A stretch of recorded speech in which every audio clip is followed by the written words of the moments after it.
Thank you for inviting me to your sports banquet tonight. In case any of you don't know, my name is Levi Gotti. I'd like to start by flashing back to my junior track season.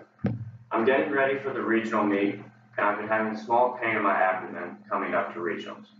It's been tough, but I've been able to cope with it so far. I go through the regional meet and I'm able to place second and easily qualify for state. Then, as the week leading up towards state, the pain only continues to get worse.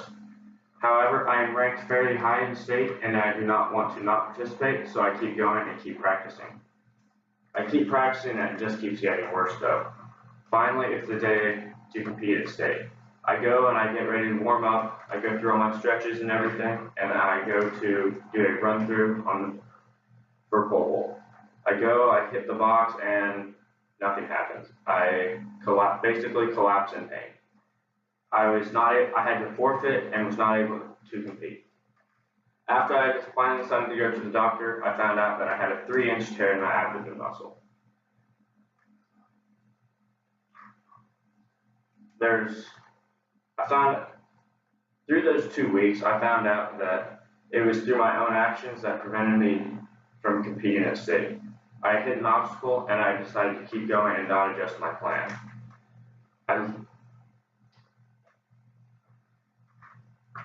Today I would like to talk to you about setting your goals, the obstacles you will meet, and then being resilient when it comes to those obstacles. First off, I'd like to talk about goals. We all set goals. We set personal goals such as a better diet, a better attitude, or going out and exercising more often. And we also set professional goals. These can be a promotion, a better job, or a job in a new industry that you'd like to try out. Now, in setting these goals, we make small steps. We make these small steps to make these large goals seem much easier to achieve. Then we go through these steps step by step in order to achieve that goal. However, this rarely happens that we go through all of these in order the way that we thought. We come across these obstacles. Now, these obstacles can set us back and slow us down and throw us completely off track in our goals. Now, when you come across these goals, though, you have to be resilient.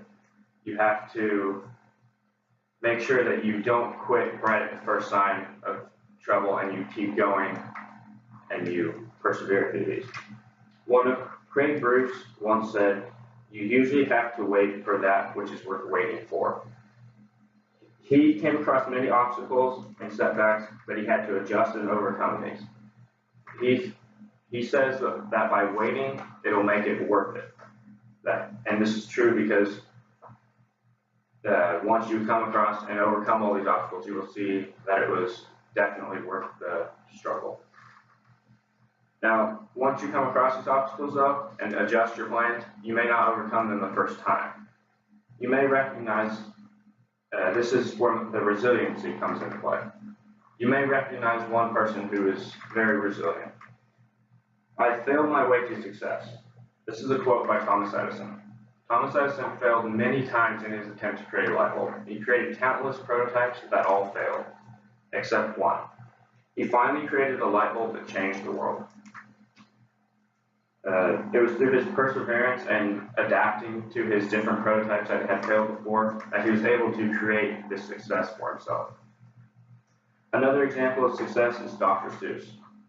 According to Jason Demers on INC.com, he said that Dr. Seuss's initial manuscript was famously rejected 28 times prior to being accepted. This showed that Dr. Seuss was very persistent in his work. He was met with adversity and declined by 28 different publishing companies before he was finally accepted. And obviously, we all know who Dr. Seuss is today, so we know that he became very successful. So I'd like to finish by flashing back again to my senior track season. It was the same situation as the year before, about the same time too. Going into regionals, I was having the same pain in my abdomen, and I knew it was the same type of injury. I went through regionals again and was able to qualify for state. But this time, I adjusted my plan. I sat out and did not practice the entire week. I went to physical therapy to receive help and as much treatment as I could.